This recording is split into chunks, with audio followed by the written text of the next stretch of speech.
I guess we're going to start with the topic that you already spoke about on the radio, because I think you spoke on it so well. And the topic on that show was who is the most influential UK rapper, and you took that to quite a few deep My other own little areas. realm, innit? Yeah, My own little realm. and showed that it's different for everyone. So Yeah. I know you've said it already, but can we touch on that again?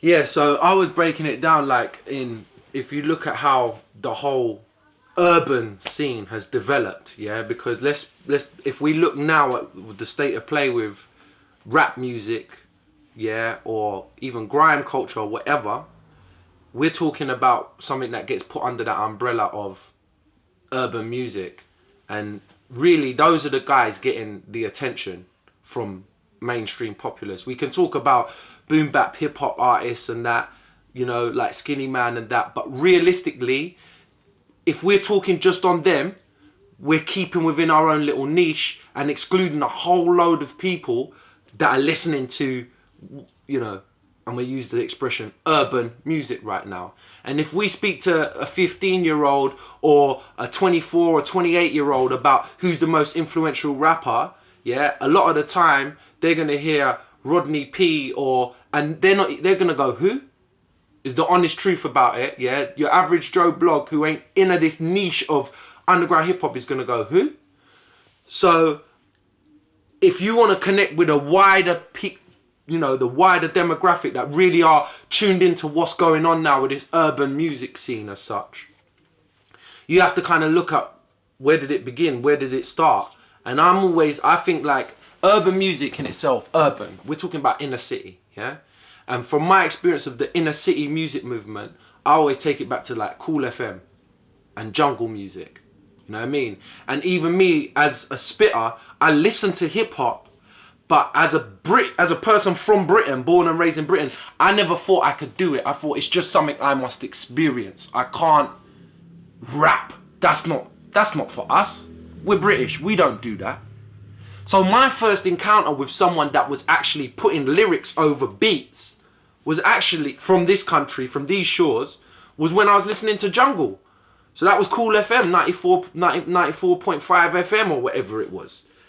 And that was the likes of Shabba, Skibber, MC Det, Stevie Hyper D. And they had all sorts of, I could name you a million DJs like Brocky, Funky Flirt, Man P Swift, and all these DJs that were laying down the beats, and these men were just jumping over the top and spitting, you know. A lot of people know Skibber's verses, a lot of people know Shabba's verses, and when I heard that, me myself, as a listener of music, was like, what? These guys are spraying bars on top. I mean, everyone knows Skibber's Street Fighter. Of a certain generation, you all know Skibber's Street Fighter lyric, you know, enter with a Street Fighter, Ryu Ken inside arena. Sounds simple now, but that was the beginning of me like hearing people spitting over the top of beats. Now, if we fast forward somewhat, there was kind of an evolution where a whole generation like myself had heard these guys spitting on top of jungle music and was like, rah, British people can spit. So then, as the trend moves on, because this was definitely a very inner city thing, jungle, as the trend moves on, we step into like garage becomes trendy. And with all that, you get the loafers, the kind of glossy, image conscious type, let me drink champagne in the club, let me wear my designers, let me move like I'm kind of wealthy. And so the garage scene kicks off. You got all these MCs again spitting, and I think the first MCs that were spitting with content was the likes of Heartless Crew. So we kind of gone from jungle now, and even Heartless Crew, they kind of cross-pollinated, because they would do these mixes called, what they called the Crispy Biscuit, yeah? Where, yeah, people might know about the Crispy Biscuit, you might not, but that would be where they would kind of mix jungle with garage, or mix jungle with an R&B song. It was always about crossing genres, but that kind of tracked that hybrid cross-pollination of these musics. And so they would do the Crispy Biscuit, they would bring those genres together, and they would spit with content. You could hear ragga influences. You could hear the drum and bass jungle MC influence in what they were doing. But it wasn't just mindless gibberish. There was kind of patterns being put together. And from that garage movement, By the time we get to the year 2000, and all these movements so far are connected with underground pirate radios, which were playing and based in the inner city environment. So that's where I really think the phrase urban comes from as well. So it was all these pirate radio stations busting this stuff. Then we go from there into the 2000s now, and I think a lot of young people had just come up through secondary school, come up whatever, and listening to garage. Garage had become the hype now. You're not in if you don't know garage music. You know what I mean? You're on the outskirt. What, you don't know? Because this is a London thing. It's a London thing, you know? So if you're from here, you better know. Like, if you're from the city, you better know this. So then come 2000 now, Iron Apple becomes the destination.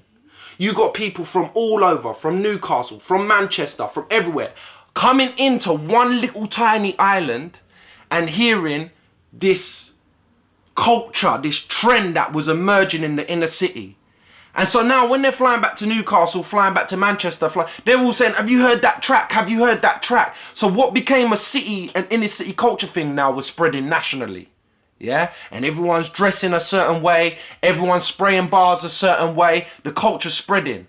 So then young people get a hold of this. And what are they doing? They're going to youth clubs. And like any youth club, even to this day, you do a production course, you do a DJ course. And so I think grime kind of emerged accidentally, because if you listen to the early grime music, it was same garage tempo, but the production at the early stages was a little bit simpler. Yeah? It was quite simplistic. And, you know, if you ask these guys, honestly, they're using Fruity Loops, which was basic software. They're using PlayStations, a program called Music on the PlayStation, made a lot of grime bangers, you know. So it was just using cheap resources to reproduce garage. But it kind of built its own identity. And these younger sprayers were initially just repeating the same 8 bars over and over. But again, everything evolves. The production evolved. The rhymes evolved. It became a little bit more intricate. It became a little bit more complex. And so we kind of from jungle to garage to grime evolved into this complex London, well, I say London because I'm London centric, but I believe it kind of started here and has now spread on a national scale. And that's why I feel like the term urban music has come from, you know? And so then we have the likes of, you know, all sorts of MCs. Skepta, I knew Skepta when he was a school kid. He was DJing garage, yeah? So he was part of that evolution, you know what I mean? Even Dynamite, she came from that garage sound, boom and all that lot. And that was the evolution, that you found more and more MCs. And now it's took on this whole identity of itself. So if we look at that journey, look how important grime is to the UK urban sound right now. Yeah, if you're denying its importance, because it's gone international. Drake's coming over here and respecting it. When a lot of American artists are talking about what London's doing, really they're talking about what our grime acts are doing. They're not talking about boom bap hip hop artists. They're not exposed to that kind of lyricism, really. We're not even getting that kind of airtime as boom bap artists. Radio 1 is all about black tracksuits, what's going on in the grime scene. And I think the rap scene is kind of merged with that as well, like this what some might refer to as hood rap or street rap. They're kind of two sides of the same coin, and they kind of cross-pollinate a lot of the time. And so if you're really tracking what the major influences from there, I really feel like you have to go back to where it started from, and that's right where I began this conversation. Shabba, Skibber, Det, and all them MCs, and it slowly evolved to a point where we've gone from jungle, garage, grime, and this so-called urban music that we now listen to.